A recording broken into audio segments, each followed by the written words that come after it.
السلام علیکم friends, welcome back to my channel novels کی دنیا۔ تو فرینڈز، آج ہم اپنے ناول کا نیکسٹ پارٹ سٹارٹ کرتے ہیں۔ فرینڈز، کچھ کمنٹس آئے ہیں جس میں یہ لکھا ہے کہ ناول ریپیٹ مت کریں، لیکن فرینڈز میں ہمیشہ سے ہی جب بھی ناول کی ایپیسوڈ کوئی بھی سٹارٹ کرتی ہوں، میں سب سے کہتی ہوں کہ مجھے بتایا کریں کہ اچھا ناول، نیو ناول کون سا ہے۔ تو آپ لوگ اپنی رائے دیا کریں کمنٹس میں، تاکہ مجھے پتہ چلے کہ کون سا ناول آپ لوگ سننا چاہتے ہیں۔ آپ لوگ مجھے کوئی ناول نہیں بتاتے تو پھر میں وہی ناول سٹارٹ کرتی ہوں جو مجھے اچھا لگتا ہے۔ تو آپ لوگ مجھے بتایا کریں تو میں آپ لوگوں کی پسند کا ہی ناول سٹارٹ کیا کروں گی۔ تو آپ لوگ مجھے ضرور کمنٹس میں اچھے اچھے ناول بتایا کریں پلیز۔ اور اب یہ ناول تو میں نے سٹارٹ کیا ہے، مکمل کروں گی، نیکسٹ انشاءاللہ کوئی نیو ناول ہی پڑھا جائے گا۔ آپ لوگ کمنٹ میں بتاتے رہیں، سنتے رہیں، میرے ساتھ جڑے رہیں، اور جنہوں نے میرا چینل سبسکرائب نہیں کیا وہ ضرور سبسکرائب کریں، تاکہ آپ کو میری ہر ناول کی ہر ایپیسوڈ کی نوٹیفیکیشن آسانی سے مل سکے۔ شکریہ۔ تو ہم اپنا ناول سٹارٹ کرتے ہیں۔ ایک تم ہی ہو جو دنیا میں پردہ کرتی ہو، میں کہتی ہوں یہ اتنا بڑا برقع ساتھ اٹھا کر چلنے کی کیا ضرورت ہے۔ تامیہ اسے اپنے ساتھ چلاتے ہوئے شرمندہ ہو رہی تھی، کیونکہ ایک بہت ہی خوبصورت لڑکا اس کے پیچھے آ رہا تھا جس سے نمبر لینے کے مرحلے وہ ادا کر چکی تھی۔ آرزو سے نظریں چھپا کر اس نے مارکیٹ سے نکلنے کی کوشش کی تھی، لیکن وہ لڑکا اس کے پیچھے آ رہا تھا، جبکہ آرزو بھاگتے ہوئے اس کے ساتھ آ پہنچی، اور آرزو کو مکمل طور پر نقاب میں دیکھتے ہی وہ لڑکا پیچھے ہو گیا۔ شاید لڑکے میں تھوڑی شرم باقی تھی، اور اب تامیہ کو اس پر غصہ آ رہا تھا۔ آپی، بات پاکیزگی اور خوبصورتی کی نہیں ہے، بات حکم کی ہے، اور جب یہ حکم نازل ہوا تھا تب دنیا کی سب سے خوبصورت عورت نے دنیا کے سب سے پاکیزہ مرد سے بھی پردہ کر لیا تھا، تو ہماری کیا اوقات۔ آرزو نے ایک ناکام اسے سمجھانے کی کوشش کی۔ میرے سامنے یہ لیکچر مت دیا کرو آرزو، خاموشی سے چلنا ہے تو چلو، وہ اسے ڈانٹتے ہوئے آگے بڑھ گئی۔ ایسے کیسے گم ہو گئی؟ پیسے تو بڑا درخت پر اگتے ہیں جو ہر چیز تم گم کر کے آ جاتی ہو۔ اب دماغ مت چاٹو، جاؤ یہاں سے، پرسوں تمہارا نکاح ہے، تیاری کرو۔ اس کے اگلے دن چلے جانا فوٹو بنوانے، اور سوار کو داخلہ بھیج دینا۔ تائی نے احسان کرتے ہوئے اس کی بات کا جواب دیا۔ اس نے گھر میں قدم رکھا تو تائی امی اس کا انتظار کر رہی تھیں۔ انہیں اگنور کرتا اپنے کمرے کی طرف جانے لگا، جبکہ وہ اسے دیکھتے ہی اس کے پیچھے آئی۔ بیٹا، آج میں نے تصویر منگائی تھی، ان میں سے کسی لڑکی کو پسند کر لو۔ تائی امی ابھی بول ہی رہی تھی کہ اون نے تصویر لے کر ٹیبل پر پھینک دی۔ بیٹا، یہ تصویریں، تائی امی نے کچھ بولنے کی کوشش کی، ضرورت نہیں ہے ان کی، میں لڑکی پسند کر چکا ہوں، کچھ دن میں اس کا سارا بایو ڈاٹا نکال کر آپ کو اس کے گھر بھیج دوں گا۔ اون پرسکون انداز میں بولا۔ تم نے لڑکی پسند کر لی، یہ تو بہت خوشی کی بات ہے، یہ میں ابھی تمہاری ماں کو بتا کر آتی ہوں۔ اون جو مسکرا کر ان کے چہرے کے ایکسپریشن دیکھ رہا تھا، اپنی ماں کا ذکر سنتے ہی بدمزہ ہو گیا۔ اب آپ جائیں، مجھے آرام کرنا ہے، اس نے بدتمیزی سے کہا، جبکہ اس کا بدلتا مزاج دیکھ کر انیسہ فوراً کمرے سے باہر نکل آئی۔ نیند جیسی آنکھوں سے روٹ چکی تھی، اس کا خیال آتے دل پھر سے دھک دھک کرنے لگا۔ اس نے بے اختیار اپنے سینے پر ہاتھ رکھا۔ آج پہلی بار پتہ چلا ہے کہ پہلی نظر میں محبت ہو جاتی ہے۔ اس نے مسکراتے ہوئے اس کی تصویر نکالی اور اس کے چہرے کے ایک ایک نقوش کو اپنی نظروں حصار میں لینے لگا۔ وہ اتنی حسین نہ تھی، لیکن نہ جانے کیوں اسے بہت حسین لگ رہی تھی۔ چھوٹی چھوٹی آنکھیں، چھوٹی سی ناک، چھوٹے چھوٹے سرخ ہونٹ۔ اس کی عمر کم تھی، شاید ہی وہ 18 سال کی تھی، مگر کوئی بات نہیں، شادی کے بعد لڑکیاں بڑی ہو ہی جاتی ہیں۔ وہ مسکرایا۔ اور مجھے کون سا شادی کی بہت جلدی ہے، بس نکاح ہو جائے، شادی 2-3 سال کے بعد کر لیں گے، بس اپنا حق جتانا ہے اس پر۔ وہ مسکراتے ہوئے ایک بار پھر سے اس کے نقوش دیکھنے لگا۔ اسے خاندان کا سب سے خوبصورت نوجوان کہا جاتا تھا، اور اس بات کا اسے غرور بھی تھا۔ اکثر اس کی ماں اس کی نظر اتارتی، اور وہ اپنی ماں کو کتنی بار جتا چکا تھا، آپ کی مہربانی سے تو یہ حسین چہرہ دنیا میں ہی نہ آتا، اپنی ماں کو تانا مارنے کا کوئی موقع ہاتھ سے نہ جانے دیتا۔ آج جمعہ تھا، سارے بچے گھر سے غائب تھے سوائے اون کے۔ وہ نائٹ ڈیوٹی ہونے کی وجہ سے اب آرام کر رہا تھا۔ زبیدہ کے دماغ سے نکل گیا کہ آج آرزو کا نکاح تھا، ورنہ رات کو وہ سمیر کو بتا دیتی تو وہ اسے وہاں لے جاتا۔ انہوں نے سمیر کو فون کیا جب وہ اسلام آباد جا رہا تھا۔ اب مجبور ہو کر وہ اون کے کمرے تک آئی، لیکن پلٹ آئی۔ وہ جانتی تھی اون انہیں ذلیل کر کے کمرے سے نکالے گا۔ وہ صبح سے اس کے کمرے کے کتنے ہی چکر کاٹ چکی تھی، لیکن اسے جگانے کی ہمت نہ تھی۔ لیکن اس بار وہ اس کے کمرے میں آئی اور اس قریب آئی تو کمرے کے اندر سے آواز آ رہی تھی۔ شاید وہ فون پر کسی سے بات کر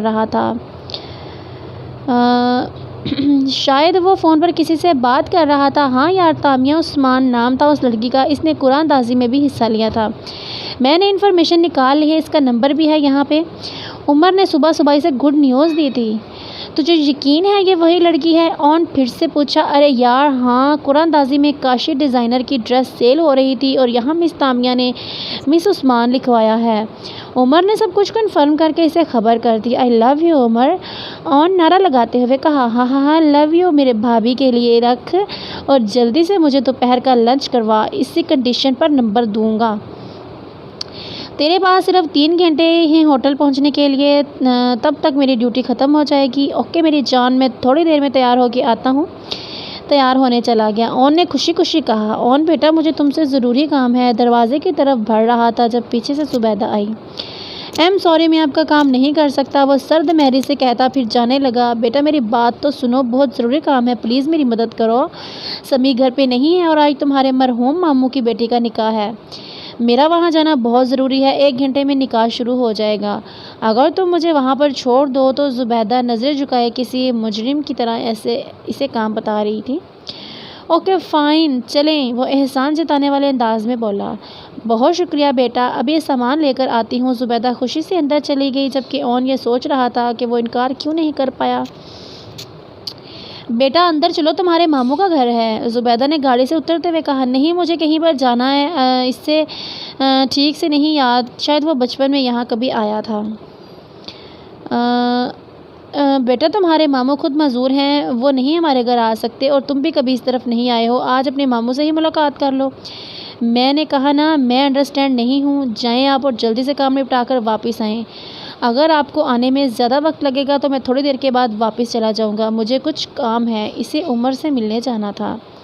وہ خود بھی نہیں جانتا تھا کہ وہ اس عورت کی اتنی پرواہ کیوں کرتا تھا۔ وہ اس کے ساتھ بدتمیزی کرتا تھا، ٹھیک سے بات نہیں کرتا تھا۔ تم کہیں مت جاؤ، میں تھوڑی دیر میں واپس آ جاؤں گی، بس نکاح ہوتے ہی میں آ جاؤں گی۔ اس کے بدلتا موڈ دیکھ کر زبیدہ اندر چلی گئی، جبکہ گاڑی ایک سائڈ پر لگاتا اس کا انتظار کرنے لگا۔ واپسی کا سفر لمبا تھا۔ گاڑی صرف سمیر اور اون کے پاس تھی۔ سمیر اپنے کام سے گاڑی لے کر اسلام آباد جا چکا تھا۔ کہاں یہ بسوں اور رکشوں کے دھکے، اون نہ چاہتے ہوئے بھی اس کی پرواہ کرتا تھا، شاید یہ بات وہ خود بھی نہیں جانتا تھا۔ امی ذرا باہر تو دیکھے، پھپھو کا بیٹا کتنا پیارا ہے۔ تامیہ نے ابھی جا کر دروازے سے باہر دیکھا تھا، جہاں وہ اپنی بڑی سی گاڑی لے کر کھڑا تھا۔ تامیہ جو ہر خوبصورت مرد دیکھ کر اس کے پیچھے پڑ جاتی تھی، یہاں تو اس کی اپنی سگی پھپھو کا بیٹا تھا۔ ارے چپ کر، سمیر ہوگا، ابھی شادی ہوئی ہے اس کی، امی نے اسے گھورتے ہوئے کہا۔ ارے سمیر نہیں ہے، یہ کوئی اور ہی، دیکھیں تو صحیح، یہ پھپھو کا پولیس والا بیٹا ہے۔ تامیہ نے باہر کی طرف اشارہ کیا۔ ارے زبیدہ اون کو لائی تھی تو اندر بھی لے آتی، باہر کیوں کھڑا کر دیا؟ رضیہ جانتی تھی اون اسے منہ نہیں لگاتا تھا۔ رضیہ نے ابھی باہر کھڑے اون کو دیکھا، جو نہ صرف اس کی سوچ سے زیادہ خوبصورت تھا بلکہ انہوں نے تامیہ کے لیے اسے پسند بھی کر لیا تھا۔ ہم تو جب بھی تمہارے گھر آتے ہیں یہ تو ملتا ہی نہیں ہم سے۔ نہیں بھابھی، میں زیادہ دیر نہیں رکوں گی، وہ بھی اندر نہیں آئے گا، بس نکاح کی رسم شروع ہو جائے تو بس واپس چلی جاؤں گی، زبیدہ نے کہا۔ ہاں بس بشیر آ جائے، ہم سادگی سے نکاح کریں گے، رضیہ کہتے ہوئے بیٹھی۔ لیکن بھابھی پہلے لڑکے سے تو ملے، کس کے ساتھ نکاح کر رہے ہیں آرزو کا؟ ابھی آرزو اسے چائے دے کر گئی تھی، اس کے چہرے پر زبیدہ کو کوئی خوشی نظر نہ آئی تھی۔ ارے جانا پہچانا ہے، اعتبار کا لڑکا ہے، میں اپنے بھائی بشیر کا رشتہ لائی ہوں، رضیہ نے بڑے سٹائل سے اس کے سر پر دھماکہ کیا۔ آپ کا دماغ کہیں خراب ہو گیا ہے؟ عمر دیکھیں اس کی، 24 گھنٹے تو نشے میں رہتا ہے، جوا کھیلتا ہے، آپ نے ہماری آرزو کو اس کے ساتھ، آپ نے سوچا بھی کیسے بھابھی؟ میں یہ نہیں ہونے دوں گی، میں ابھی آرزو کو یہاں سے لے کر جا رہی ہوں۔ زبیدہ تو برک ہی اٹھی اور اپنے لاڈلے بھائی کی آخری نشانی کو اس طرح سے برباد نہیں ہونے دے گی۔ ارے بی بی آواز کم رکھ، میرے گھر پر کھڑی ہے تو شکر کر کے میں اپنے بھائی کے ساتھ تیری بھتیجے کا رشتہ مانگ لیا، ورنہ اسے کون پوچھتا؟ رضیہ نے دھاڑتے ہوئے کہا۔ کیوں نہیں، ایک سے بڑھ کر ایک رشتہ ملے گا، میں خود اپنی بھتیجی کی شادی کروں گی، لیکن آپ کے نشانی اور جواری بھائی سے میری بچی کی شادی نہ ہوگی، میں آرزو کو اپنے ساتھ لے جاؤں گی۔ اپنے کیس اپنے ساتھ لے کے جاؤ گی، یہ اس گھر سے تب نکلے گی جب اس کا نکاح ہوگا۔ تمہارے گھر میں جوان بیٹے ہیں، اس گھر میں بیچ کر میں اپنی بدنامی تھوڑی نہ کروانی ہے، اور اب تو میں وعدہ کر چکی ہوں، اپنے بھائی سے رشتہ ہو چکا ہے، ویسے بھی اتنے سال کھلایا پلایا ہے، اور اب اچھے طریقے سے شادی بھی کر رہے ہیں۔ اس وقت تو کسی نے ہاتھ نہ رکھا، کہیں یتیم بھتیجی پر آ گئے ہیں بڑے بن کر، رضیہ نے پھاڑ کھانے والے انداز میں کہا۔ بھائی، آپ کی نظروں کے سامنے اتنا بڑا ظلم ہو رہا ہے، آپ کچھ بولتے نہیں؟ وہ اب عثمان کی طرف آئی۔ آرزو اس رشتے کے لیے تیار ہے، عثمان صاحب نے نظریں جھکاتے ہوئے کہا، لیکن میں تیار نہیں ہوں، میں نہیں ہونے دوں گی اپنی بھتیجے کے ساتھ اتنی بڑی زیادتی۔ زبیدہ نے ایک نظر ان کے جھکے ہوئے سر کو دیکھتے ہوئے کہا، اتنی بڑی زیادتی ہوئی ہے تو بیٹا تم بھی اپنا ساتھ لائی ہو، پڑھا دو نکاح اس کے ساتھ، لے جاؤ ساتھ۔ نہیں، اب زبان سے ایک لفظ نہیں نکلے گا۔ ارے کیسے نکلے گا؟ میں تو سمجھتی ہی نہیں جیسے آرزو کو نوکرانی بنا کر اپنے ساتھ لے کے جا رہی ہو۔ ابھی میرا بھائی آئے گا اور نکاح ہوگا۔ خبردار جو کسی نے ایک لفظ بھی کہا۔ اگر تمہیں اتنی ہی آگ لگ رہی ہے تو اپنے بیٹے سے نکاح پڑھا اور لے جاؤ ساتھ۔ وہ جانتی تھی اون تو اس کو منہ نہیں لگائے گا، وہ آسانی سے اس کا نکاح بشیر کے ساتھ کروا دے گی، جس کے بعد آرزو کا اس گھر میں تھوڑا بہت حصہ ہے وہ بھی انہی کا رہے گا، کیونکہ بشیر جو 24 گھنٹے نشے میں رہتا ہے، اور عثمان کا کہنا تھا کہ آرزو کے حصے میں وہ تھوڑی بہت زمین آتی ہے وہ اس کے جہیز میں دیں گے۔ اس کے بعد ہی رضیہ نے بشیر کو آرزو کے خواب دکھانا شروع کر دیے۔ میں بے بس نہیں، میرا اون آرزو سے نکاح کرے گا، میں اس سے بات کرتی ہوں۔ زبیدہ نے اٹھ کر باہر جاتے ہوئے کہا، ابھی یہی منہ لے کر واپس آئے گی بیٹا، منہ لگاتا نہیں اسے، اور یہ چلی ہے اس کا نکاح کروانے۔ اون کا نکاح تو میری تامیہ کے ساتھ ہوگا، رضیہ نے بڑبڑاتے ہوئے کہا۔ اسے یقین تھا کہ اون اس شادی کے لیے کبھی تیار نہیں ہوگا۔ وہ جلدی سے ان کے گھر سے نکل کر اون کی گاڑی کی طرف آئیں۔ ہو گیا نکاح، چلیں واپس، اون نے گاڑی کا دروازہ کھولتے ہوئے کہا۔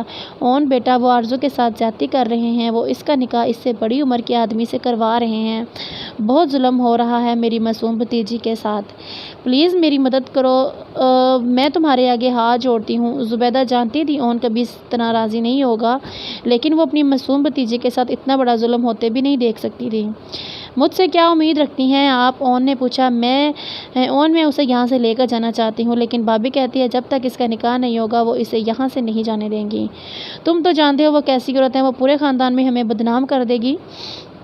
لیکن تم اگر اس کے ساتھ نکاح کر لو، دماغ تو خراب نہیں ہو گیا؟ میں کیوں کسی سے بھی نکاح کر لوں؟ اس کی معصوم بھتیجی میری کچھ نہیں لگتی، وہ کیسے کسی کے ساتھ نکاح کر لے؟ وہ تو اسی سے نکاح کرے گا جس سے وہ محبت کرتا ہے۔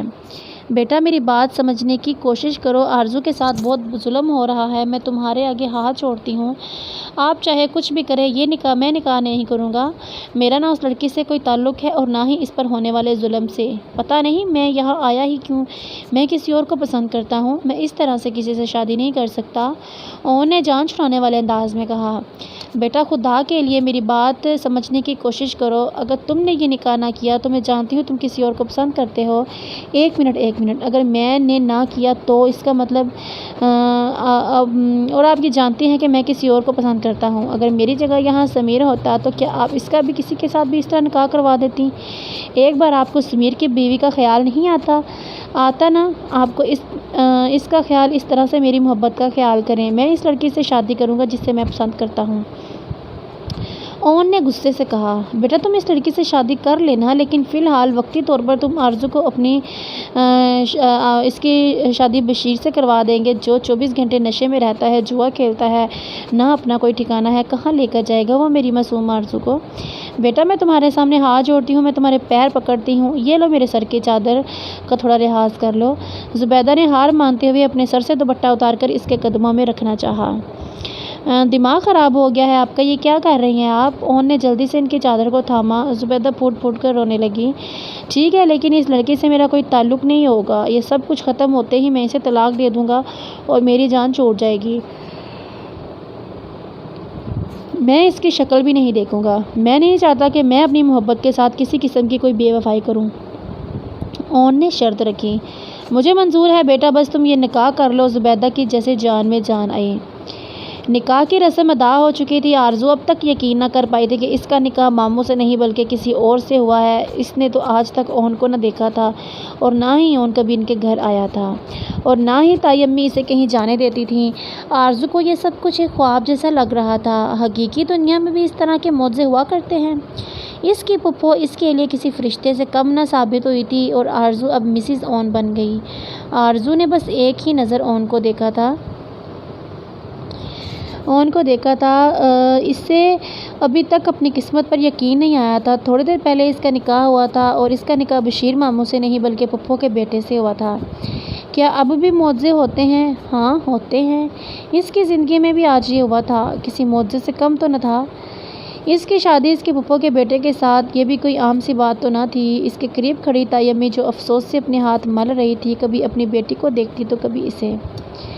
کمینی کی قسمت دیکھو لکھوا کے لائی ہے، بیٹھے بٹھائے اتنا خوبصورت دولہا مل گیا، اوپر سے پولیس والا، اور میں نے تو سنا ہے پھپھو کا گھر بھی اس کے نام لکھا ہوا ہے۔ تامیہ نے سرد آہ بھرتے ہوئے کہا۔ اس کے تو بیٹھے بٹھائے لاٹری لگ گئی۔ تائی امی کو افسوس ہو رہا تھا۔ قسمت ہو تو ایسی ہو ورنہ نہ ہو۔ ابھی اس کے دل کو منزل ملے وقت ہی کتنا ہوا تھا۔ ابھی 3 دن پہلے تو اس نے اس لڑکی کو دیکھا تھا جسے دیکھتے ہی اس کا دل اپنی رفتار سے دھڑکنا بھول گیا تھا اور ایک الگ ہی رفتار سے دھڑکنے لگا تھا۔ وہ جو کبھی کسی لڑکی کے ساتھ فلرٹ کرنے کے بارے میں سوچتا بھی نہیں تھا، کل جس کے لیے وہ اپنی تمام تر وفائیں رکھتا تھا، اپنی بیوی کو کیا منہ دکھائے گا، وہ آج کسی اور کے ساتھ نکاح کر چکا تھا۔ اس نے ابھی تک نظر اٹھا کر سامنے نہیں دیکھا تھا۔ گھونگھٹ میں موجود وہ لڑکی اسے اس کی محبت کی دشمن لگ رہی تھی۔ بے شک اس سب میں وہ اس معصوم لڑکی کی کوئی غلطی نہ ہوگی، اس کے ساتھ بھی تو ظلم ہو رہا تھا، لیکن وہ بھی تو بے قصور تھا۔ وہ تو کسی اور کو چاہتا تھا اور کوئی اس کی زندگی میں شامل ہو رہا تھا۔ وہ تو اس لڑکی کو چاہتا تھا جسے سوچتے ہی اس کے چہرے پر مسکان آ جاتی تھی۔ وہ کیسے اسے بھلا کر اپنی زندگی کے بارے میں آگے سوچتا؟ اس نے ہمیشہ سے اپنی زندگی میں آنے والے اپنے ہمسفر کو لے کے بہت سارے خواب سجائے تھے۔ ہمیشہ اپنی بیوی سے وفادار رہنا چاہتا تھا۔ وہ ہمیشہ سے اپنی من پسند لڑکی سے شادی کرنا چاہتا تھا۔ وہ اپنی بیوی کو یہ احساس دلانا چاہتا تھا کہ اس کی تمام تر وفائیں صرف اس کے لیے ہیں، ورنہ چاہتے ہوئے بھی اس لڑکی کے ساتھ بے وفائی کر چکا تھا جسے پہلی نظر میں ہی اپنا دل دے بیٹھا۔ لیکن اس نے سوچ لیا تھا وہ اس لڑکی کو کبھی وہ مقام نہیں دے گا جو اس نے کسی اور کو دیا ہے۔ وہ گھر جاتے ہی طلاق کے بارے میں بات کرنا چاہتا تھا۔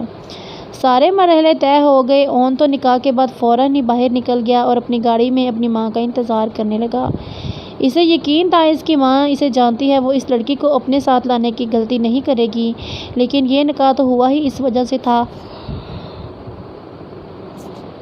تاکہ اس لڑکی کو یہاں سے نکالا جا سکے، مطلب یہ کہ یہ لڑکی ان کے ساتھ ان کے گھر جائے گی۔ تھوڑی دیر کے بعد وہ تائی ابو کے سینے سے لگا کر پھوٹ پھوٹ کر رونے لگی۔ نہ میری بچی، اب مت رو، اللہ نے کرم کر دیا ہے، سب ٹھیک ہو چکا ہے، اللہ تجھے تیرے نصیب کو ہر خوشی دے۔ میں یقین ہے کہ اون تیرا خیال رکھے گا، تجھے خوش رکھے گا، تجھے کبھی تنہا نہیں چھوڑے گا، بس اس کے ساتھ وفادار رہنا، مجھے تیری طرف سے کوئی شکایت نہ ملے۔ تائی ابو نے اس کے سر پر ہاتھ پھیرتے ہوئے کہا۔ جبکہ نکاح سے پہلے ہی تامیہ اپنے کمرے میں جا بند ہوئی تھی، جبکہ تائی امی کچن کے برتن ایسے دھو رہی تھی جیسے اس سے ضروری اور کوئی کام ہی نہ ہو۔ وہ ساری زندگی اس گھر میں کام کرتی آئی تھی، لیکن ان لوگوں کے پاس کتنا وقت نہ تھا کہ جانے سے پہلے اس ایک بار گلے لگا کر الوداع ہی کہہ دیتے۔ پھپھو نے اس کا ہاتھ تھاما باہر لے کر جانے لگی۔ بیٹا گھونگھٹ کر لو، میں نہیں چاہتی میری خوبصورت سی بہو کو کسی کی نظر لگے۔ پھپھو نے اس کا چہرہ گھونگھٹ میں چھپاتے ہوئے شرارت سے کہا۔ جبکہ یہ سوچ کر اس کے کان سرخ ہو رہے تھے وہ اپنی پھپھو کی بھتیجی نہیں بلکہ بہو بن کے ان کے گھر جا رہی تھی۔ سارے راستے ہی اس کا دل بے ترتیب دھڑکتا رہا۔ وہ دونوں پیچھے بیٹھی تھی جبکہ اون آگے گاڑی چلاتا ان دونوں سے بے نیاز تھا۔ پھپھو آرزو کے ساتھ ساتھ اون کے دل کی حالت بھی سمجھتی تھیں۔ ابھی 3 دن پہلے ہی انیسہ نے اسے بتایا تھا کہ وہ اپنے لیے کسی لڑکی کو پسند کر چکا ہے اور بہت جلد انہیں اس کے گھر میں رشتہ لینے کے لیے بھیجنے والا ہے، لیکن انہیں یقین تھا وہ لڑکی جو کوئی ہوگی آرزو سے زیادہ اچھی تو نہ ہوگی، اور آرزو کو اپنی ذمہ داری پر یہاں لائی تھی۔ اس کے نکاح میں اب انہوں نے سوچ لیا تھا کہ وہ اون کو آرزو کے لیے ضرور منائے گی۔ انہوں نے گھر پہلے ہی خبر کر دی تھی کہ وہ آج اون کی دلہن لا رہی ہیں۔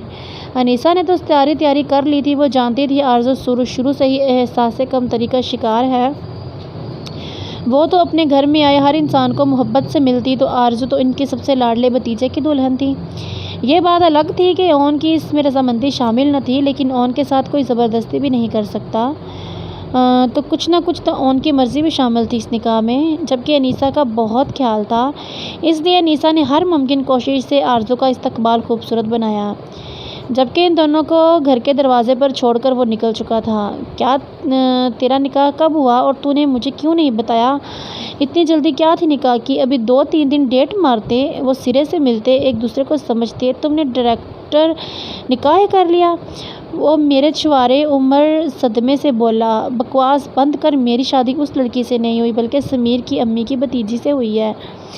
وہ عمر کے سامنے زبیدہ کو ہمیشہ سمیر کی امی کہہ کر بلاتا تھا، اور تو نے نکاح کر لیا؟ ارے انہیں بتاتا تو صحیح کہ تو کسی اور کو پسند کرتا ہے۔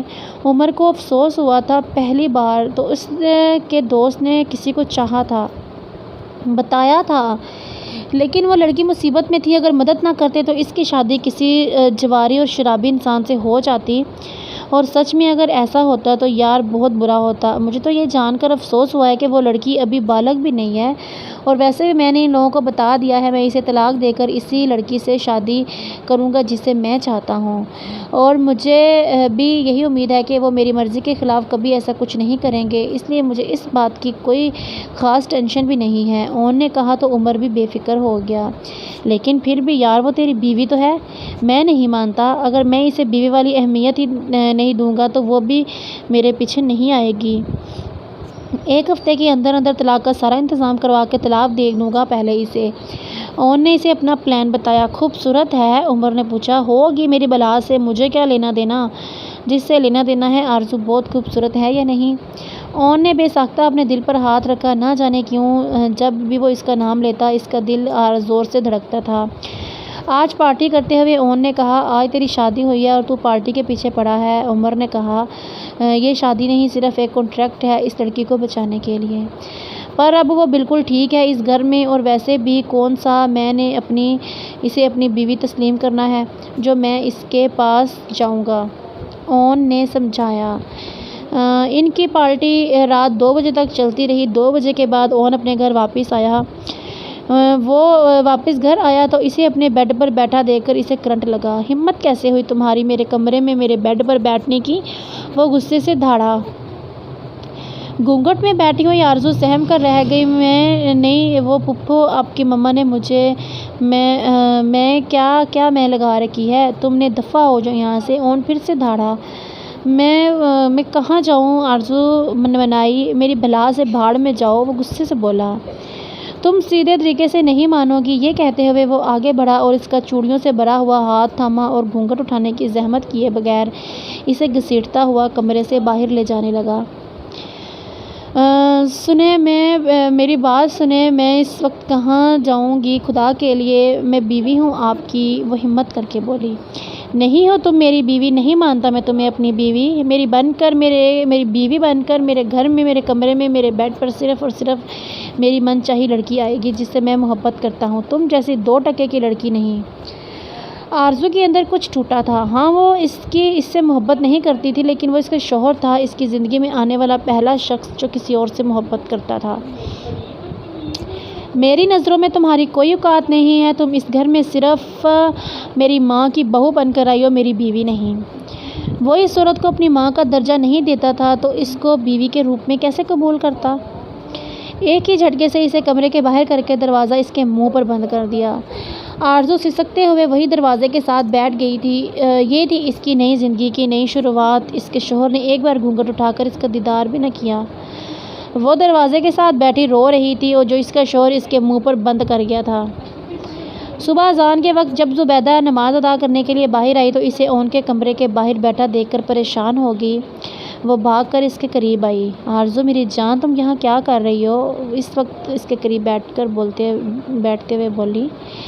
جب آرزو ان کے سینے سے لگ کر رونے لگی۔ آرزو بچہ، میں نے تمہیں بتایا تھا وہ غصے کا تیز ہے، اور تم کمرے سے نکل کر کیوں بیٹھ گئی؟ وہ اسے پہلے ہی بتا چکی تھی۔ اون غصے کا بہت تیز ہے، اسے پیار سے ٹریٹ کرنا ہوگا۔ اچانک شادی کی وجہ سے وہ شاید شادی کو بھی قبول نہیں کر پایا ہو؟ پھپھو میں نہیں، انہوں نے نکال دیا ہے، وہ روتے ہوئے بولتی ایک بار پھر سے ان کے سینے سے لگی۔ نہ میرا بچہ تم رو مت، میں ہوں نا، میں بات کرتی ہوں اس سے، سب ٹھیک ہو جائے گا، تم پریشان مت ہو۔ ساری رات یہیں بیٹھتی رہی ہو، اٹھو میں تمہیں زرش کے کمرے میں چھوڑ کے آتی ہوں۔ پھپھو نے تائی امی کی بیٹی کا نام لیتے ہوئے اسے اٹھایا۔ وہ کمرے میں آئی، زرش سو رہی تھی۔ بیٹا تم یہاں پہ آرام کرو، انہوں نے زرش کے ساتھ اس کے لیے جگہ بناتے ہوئے کہا۔ یہ مہرش اور زرش کا روم تھا، تائی امی کی دونوں بیٹیوں کا۔ زرش اکثر کام سے گھر آتی تھی اور کل شام جب آرزو اس کے گھر آئی تو اس نے اچھے طریقے سے اس کا ویلکم کیا تھا، جبکہ مہوش ہاسٹل میں رہتی تھی۔ تم یہاں آرام کرو، میں زرش کو بتا دوں گی، اسے کہتے ہوئے وہ الماری کی طرف آئی اور وہاں سے ایک ڈریس نکالا۔ بیٹا تم یہ والا ڈریس پہن لو، انہوں نے آرام دہ سوٹ اس کی طرف بڑھایا اور کمرے سے باہر نکل گئی۔ پھپھو نے کل رات اسے ان کے کمرے میں بٹھانے سے پہلے بتایا تھا کہ وہ غصے کا تھوڑا تیز ہے اور ہو سکتا ہے اچانک شادی کو قبول نہ کر پائے، لیکن اسے صبر سے کام لینا ہوگا۔ اس نے اون کے سامنے کہا بھی تھا کہ اس کی بیوی ہے، اس کا کمرہ چھوڑو کہاں جائے، لیکن اون نے اس کی ایک بات نہ سنی۔ لیکن کل رات اون نے اس سے کہا تھا کہ وہ کسی اور سے محبت کرتا ہے اور کسی اور سے شادی کرے گا۔ یہ بات اس کے دل کو بہت بری لگی تھی، مطلب کہ نہ چاہتے ہوئے بھی وہ کسی اور کی جگہ آ گئی تھی۔ یہ کسی اور کی جگہ تھی، اس نے اپنے گھر بسانے سے پہلے ہی کسی اور کا گھر خراب کر دیا تھا۔ اس کی شادی تو ویسے بھی بشیر ماموں کے ساتھ ہونے والی تھی، لیکن اون کے ساتھ زیادتی ہوئی۔ اون کو کتنا خوبصورت تھا، اس کے ساتھ اسی کے جیسی کوئی لڑکی سوٹ کرتی ہے، اس کی شکل ناقابل قبول ہے، یہ بات تامیہ آپی اسے اٹھتے بیٹھتے بتاتی تھی۔ اگر وہ غلطی سے اپنے آپ کو خوبصورت کہہ بھی دیتی، تامیہ اس کی شکل سے اتنے نقص نکالتی کہ وہ خود ہی پریشان ہو جاتی کہ وہ اتنی خوبصورت ہے، اور اسے ملا بھی تو کون اتنا خوبصورت مرد، وہ شاید نہیں، یقیناً اس کے قابل نہیں تھی، اس لیے تو اس نے اس کی شکل تک نہ دیکھنا چاہیے، یقیناً وہ اس طرح کسی خوبصورت لڑکی کو پسند کرتا ہوگا۔ یہی سب سوچتے ہوئے نہ جانے کب اس کی آنکھ لگی۔ اس کا دروازہ مسلسل بج رہا تھا۔ اتنی صبح جب اس کی کوئی نیند برباد کرتا تھا، اسے بہت غصہ آتا تھا۔ وہ غصے سے اٹھا اور دروازے کی طرف آیا۔ آپ صبح صبح یہاں کیوں آئی ہیں؟ اس نے زبیدہ کو دیکھتے ہوئے صبح کے 5:30 بجے جو صبح کے 5:30 بجے اس کے سامنے کھڑی تھیں